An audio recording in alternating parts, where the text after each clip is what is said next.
بسم اللہ الرحمن الرحیم والفجر وليال عشر والشفع والوتر صدق اللہ العلی العظیم۔ معزز و مکرم سامعین کرام اور بزرگان دین، اللہ رب العزت نے ہمیں ایک ایسی کتاب عطا فرمائی ہے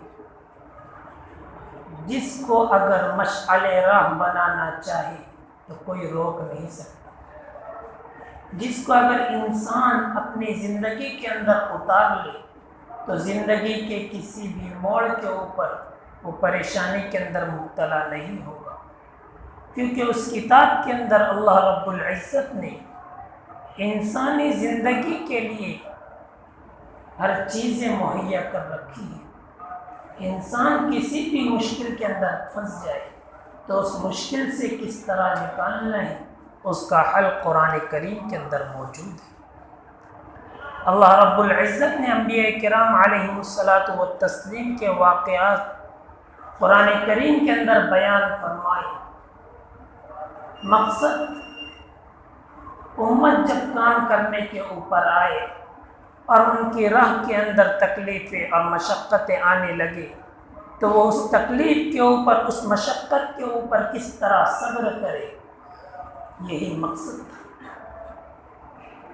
جتنے بھی انبیاء کا تذکرہ قرآن کریم کے اندر آتا ہے، ہر ایک کی زندگی مشکلات سے لبریز تھی، لیکن امت کی تسلی کے لیے اور جو داعیانہ جذبہ رکھتے ہیں اور اس کام کے اندر رکاوٹ آ رہی ہے تو اس رکاوٹ کے اوپر صبر کرنے کے لیے اللہ نے قرآن کریم کے اندر نبیوں کا تذکرہ فرمایا،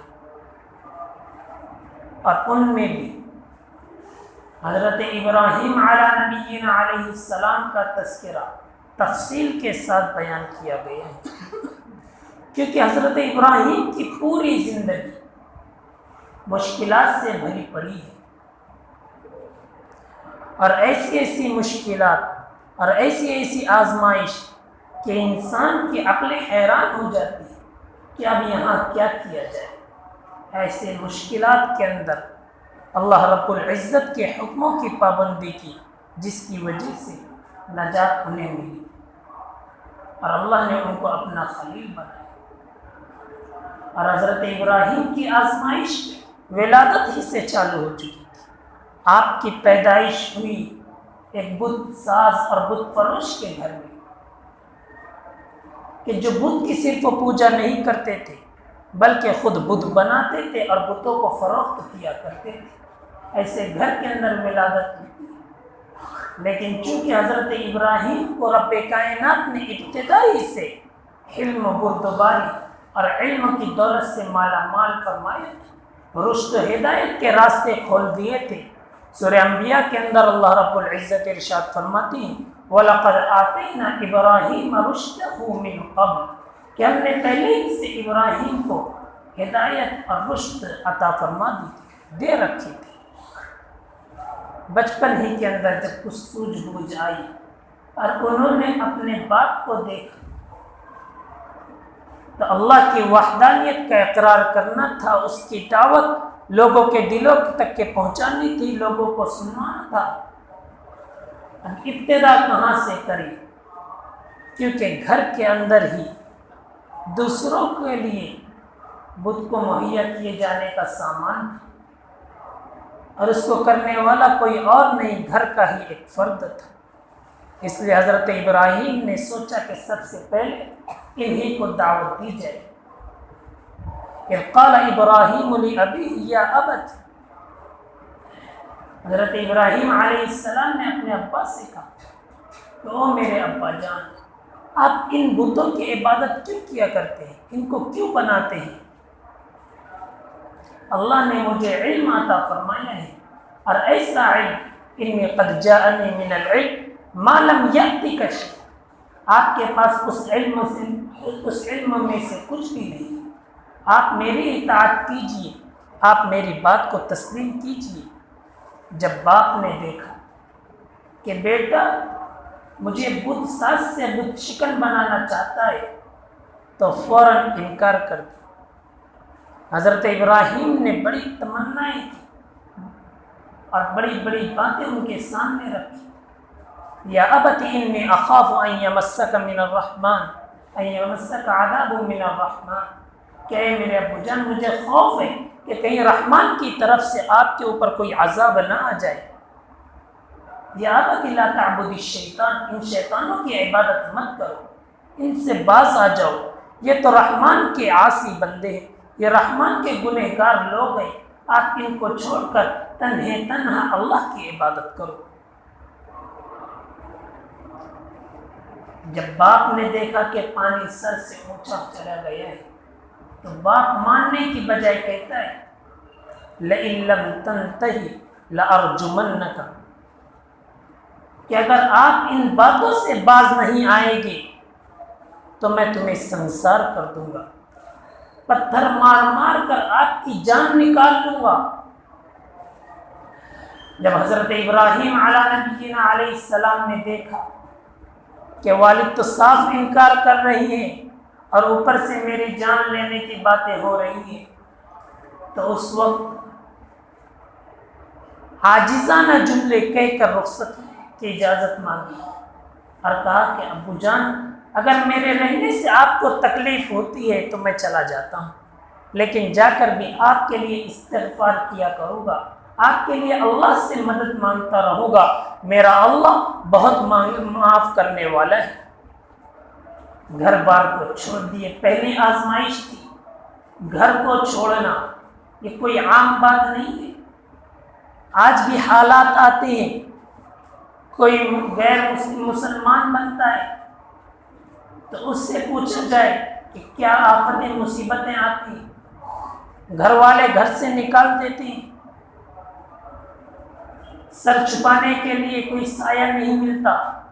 اسی وجہ سے بہت سارے غیر مسلم ایسے ہیں جو چاہتے ہیں کہ اسلام قبول کریں، لیکن جب ان چیزوں کو، ان ضروریات کو دیکھتے ہیں تو وہ اسلام سے پرے ہٹ جاتے ہیں، پیچھے ہٹ جاتے ہیں۔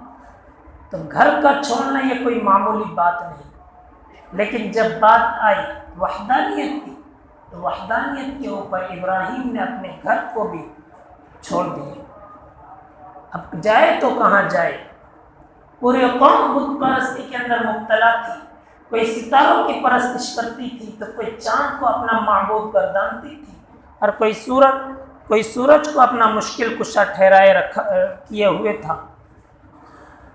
حضرت ابراہیم علیہ السلام کو دعوت دینی تھی، پہنچے قوم کے پاس، رات کا وقت تھا، ستاروں کی عبادت کرنے والے، ستاروں کے آگے سر مسجود ہونے والے جمع ہو چکے تھے اور وہ ستاروں کے آگے اپنی پیشانی جھکانے والے تھے۔ حضرت ابراہیم علیہ السلام پہنچتے ہیں، فلما جن علیہ اللیل رأى کوكبا قال هذا ربی، ستاروں کو دیکھ کر کہتے ہیں کیونکہ امت کو دعوت دینی تھی، قوم کو دعوت دینی تھی، تو دعوت دینے کا طرز علیحدہ تھا، الگ تھا۔ جا کر کہنے لگے ہذا ربی، یہ میرا رب ہے۔ لیکن جب صبح ہونی تھی تو ستاروں کا غائب ہونا مسلم ہے، ستارے غائب ہو گئے۔ حضرت ابراہیم نے کہا کہ جو غائب ہو جائے وہ میرا پالنہار نہیں ہو سکتا، میرا رب تو ایسا رب ہے جو ہر وقت موجود ہے۔ یہ کیا دن نکلا تو غائب نہیں، دن نکلا سورج چمکتا ہوا آیا، قوم آ گئی، سورج کی پرستش کرنے والے آ گئے۔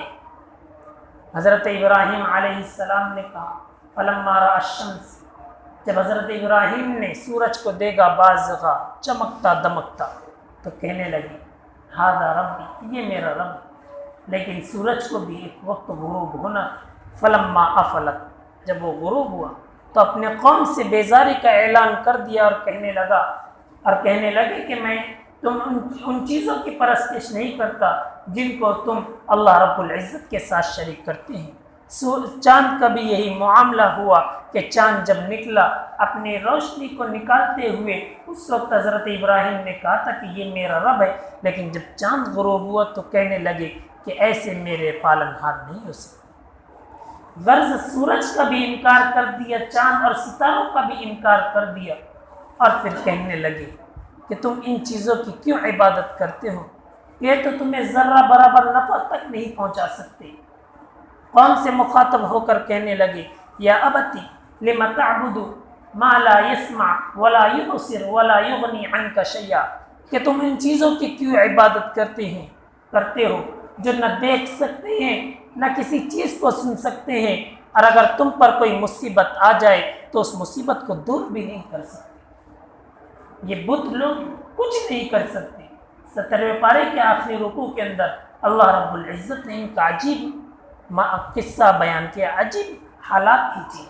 یا ایھا الناس ضرب مثل فاستمعوا له، ایک مثال بیان کی ہے، ان الذین تدعون من دون اللہ لن یخلقوا ذبابا ولو اجتمعوا له، کہ یہ لوگ جو اللہ کو چھوڑ کر غیر اللہ کی عبادت کرتے ہیں، اگر ان سے کہا جائے کہ ایک مکھی بنا کر بتاؤ، اگر ان سے کہا جائے کہ ایک مکھی بنا کے دکھاؤ، صرف وہ ایک سے نہیں بلکہ جتنے کی پوجا کرتے ہیں وَلَوْ اجْتَمَعُوا لَهُ، سارے جمع ہو جائے تو لَن يَخْلُقُوا ذُبَابًا، ہر چیز ایک مکھی تک پہ بنا نہیں سکتے۔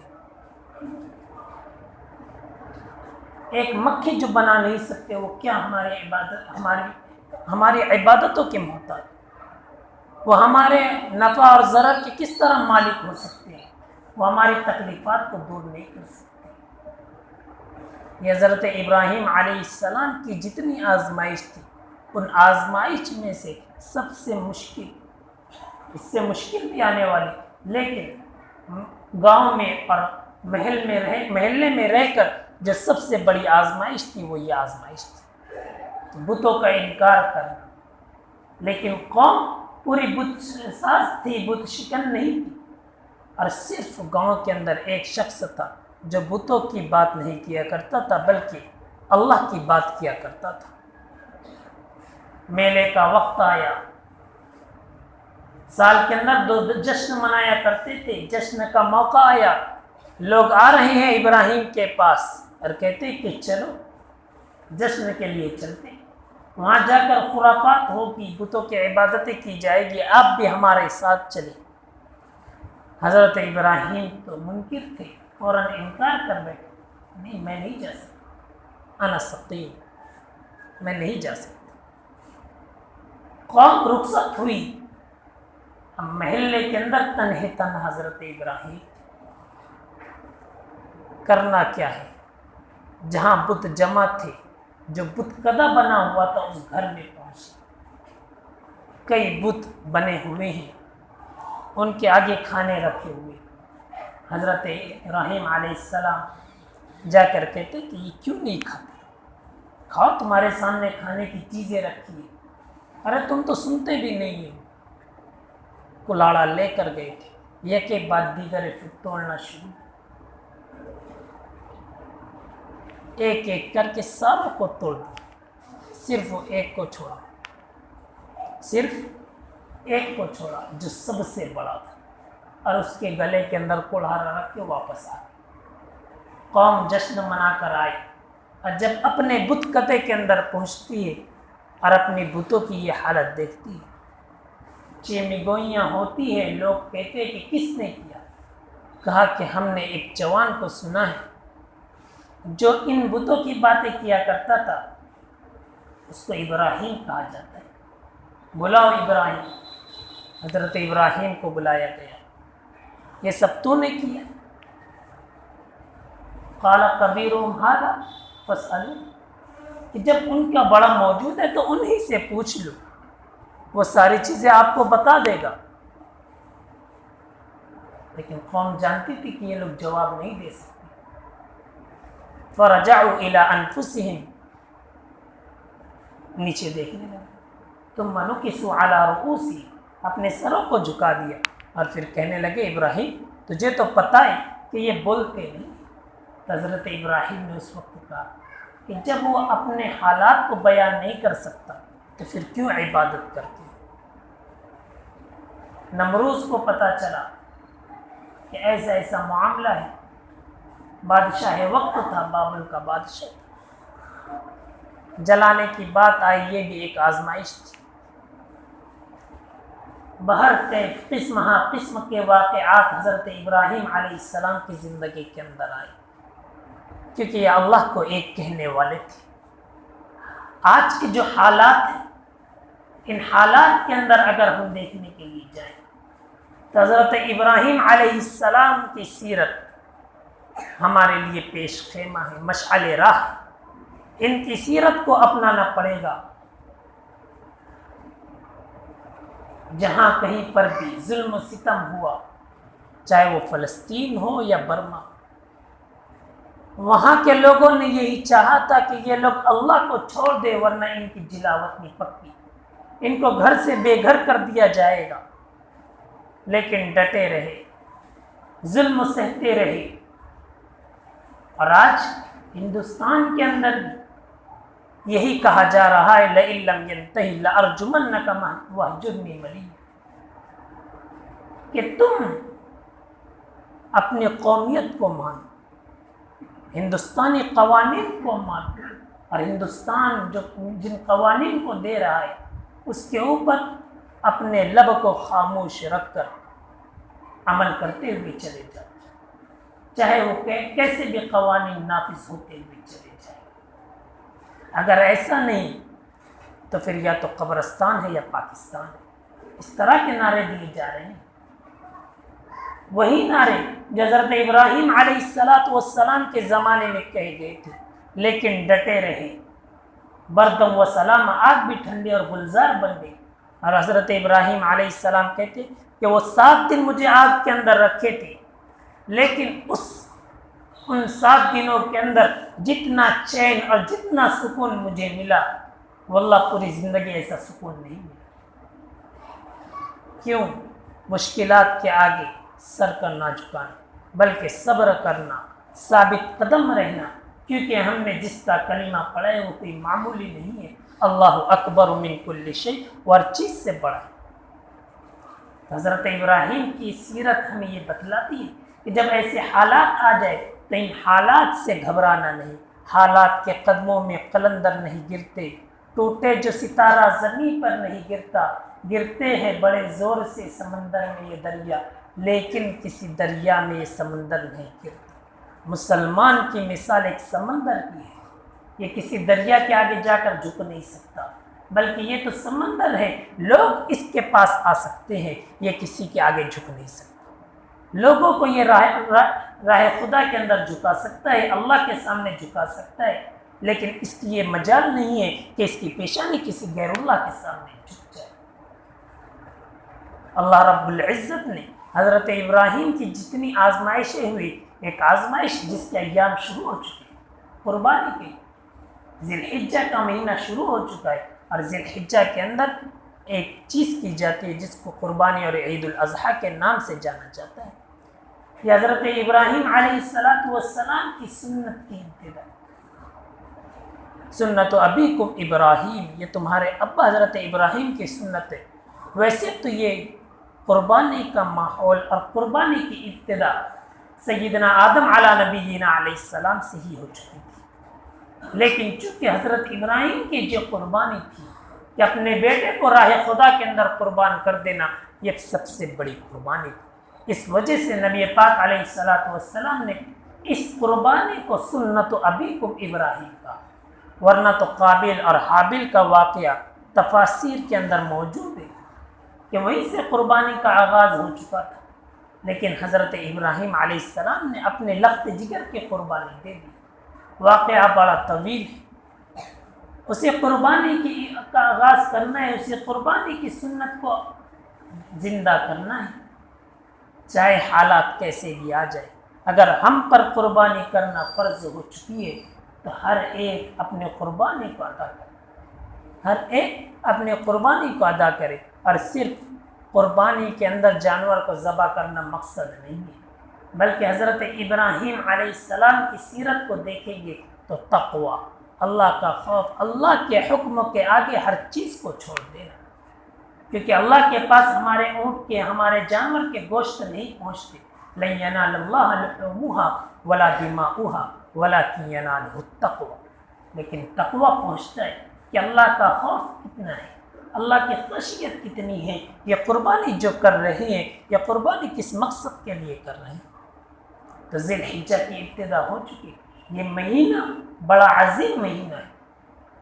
اس مہینے کے دن، اس مہینے کے پہلے 10 دن کے دن بڑی فضیلت کے حامل ہیں، حتیٰ کہ مفسرین کا اختلاف ہوا کہ ذی الحجہ کے پہلے 10 دن بہتر ہے یا رمضان کے آخری عشرے کی 10 راتیں اور 10 دن بہتر ہے۔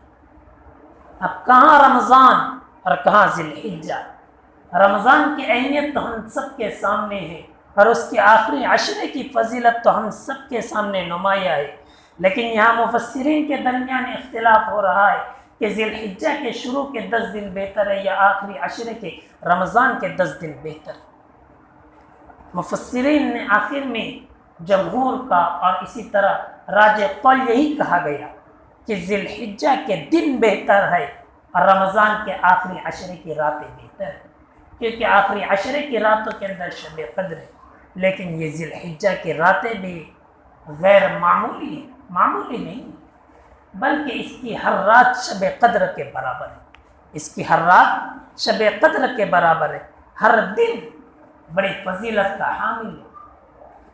9 دنوں کے اندر، آج تو پہلا دن ہے، اب صرف 8 دن بچے ہیں 9 ذی الحجہ تک، ان 9 دنوں کے اندر کوئی آدمی روزہ رکھے تو اس کے 1 سال کے گناہوں کو معاف کر دیا جائے، اتنی بڑی فضیلت، ایک روزے سے 1 سال کے گناہ معاف۔ اور 9 ذی الحجہ عرفہ کا دن 2 سال، 1 سال پیچھے کے گناہ معاف، 1 سال آئندہ کے گناہ معاف۔ بلکہ مفتی احمد خان پوری صاحب اور اسی طرح محدثین کا قول ہے کہ 9 ذی الحجہ کو روزہ رکھنا گویا کہ 1 سال آئندہ زندہ رہنے کی گارنٹی ہے، کیونکہ آئندہ کے 1 سال کے گناہوں کی معافی ہے، اب گناہ تو اسی وقت ہوگے جب کہ وہ زندہ رہے۔ تو اسی وجہ سے، اس حدیث کی وجہ سے مفسرین کہتے ہیں کہ امید ہے کہ جو آدمی 9 ذی الحجہ کو روزہ رکھے گا تو اس کی وجہ سے 1 سال زندہ رہنے کی امید لگائی جا سکتی، ورنہ تو موت کا کوئی بھروسہ نہیں۔ بہرکیف یہ 10 دن بڑی فضیلت کے حامل ہے، ان 10 دنوں کے اندر گناہوں سے اپنے آپ کو بچانا، جہاں نیکیوں کے ثواب بڑھ جایا کرتے ہیں وہاں گناہوں کے گناہ بھی بڑھ جایا کرتے ہیں، گناہوں کی سزائیں اور عذاب بھی بڑھ جایا کرتے ہیں۔ اس لیے ہمیں ان 10 دنوں کے اندر جہاں عبادات کا اہتمام کرنا ہے وہیں گناہوں سے اپنے آپ کو بچانا ہے، بدنگاہی سے، غلط خیالات سے اپنے آپ کو بچانا ہے، اور سب سے بہترین عبادت فرض نماز باجماعت پڑھنا ہے۔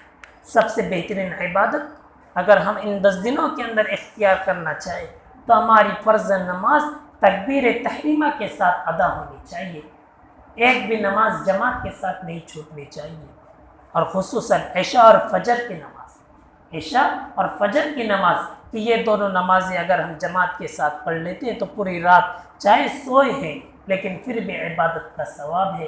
ایسے ایام کے اندر ایسی مبارک راتیں کہ شب قدر کا ثواب مل جائے گا، ایسے ثواب کی چیزوں کو چھوڑنا نہیں چاہیے۔ اللہ سے دعائیں کہ اللہ رب العزت ہمیں ذی الحجہ کی فضیلت کو سامنے رکھ کر اس کا اہتمام کرنے کی توفیق عطا فرمائے۔ نیز جن صاحب ثروت کے اوپر قربانی لازم ہو چکی ہے ان کو راہ خدا کے اندر جانور ذبح کرنے کی بھی توفیق و سعادت مرحمت فرمائے، ریاکاری دکھلاوے سے پوری امت کی حفاظت فرمائے۔ وما علینا الا البلاغ۔